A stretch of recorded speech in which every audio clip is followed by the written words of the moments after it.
আমি আপনাদেরকে উপরটা লুজ রেখে কিভাবে স্কার্ট প্লাজো কাটিং করতে হয় সেটা শেখাচ্ছি। যদি শিখতে চান ফুল ভিডিওতে সঙ্গেই থাকুন। শুরুতে আমি এখানে 2-4 গিরা পরিমাণ কাপড় নিয়েছি।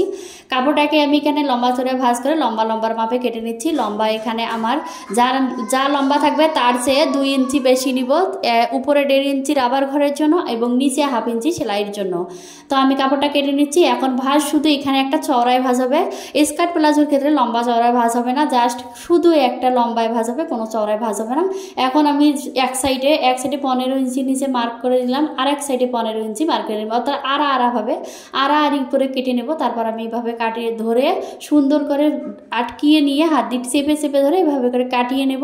আপনারা দেখেন আমি কিভাবে কাটিং করলাম, আপনারা মনোযোগ সহকারে দেখবেন, খুবই সহজ। এটা হচ্ছে উপরটা লুজ হবে, জাস্ট আগের পদ্ধতি, শুধু এখানে উপরটা লুজ হবে, এটাই একটা পার্থক্য। তারপর আমি চলে যাচ্ছি হাইয়ের দিকে। হাই এখানে 15 ইঞ্চির জন্য 17 ইঞ্চি নেব, উপরে 1.5 ইঞ্চি যাবে, নিচে 1/2 ইঞ্চি যাবে এবং এখানে কল্লি লাগানোর জন্য চিহ্ন একটা দিয়ে রাখলাম এবং নিচটা একটা রাউন্ড করে নিলাম। রাউন্ড করা আমার প্রায় শেষের দিকে, সুন্দর করে রাউন্ড করে নেবেন যাতে কোনো দিকে বেঁকে না যায়, বেশিও রাউন্ড করবেন না যাতে দেখতে খারাপ লাগবে। তারপর এই যে এক্সট্রা যে কাপড়টা রেখেছিলাম সেটা আমি কল্লি কেটে নিচ্ছি। আপনারা কল্লি অনেকবার কাটা দেখছেন, এইভাবে করে কল্লি কেটে নেবেন। তো আজকের মতো ভালো থাকবেন, সুস্থ থাকবেন, আল্লাহ।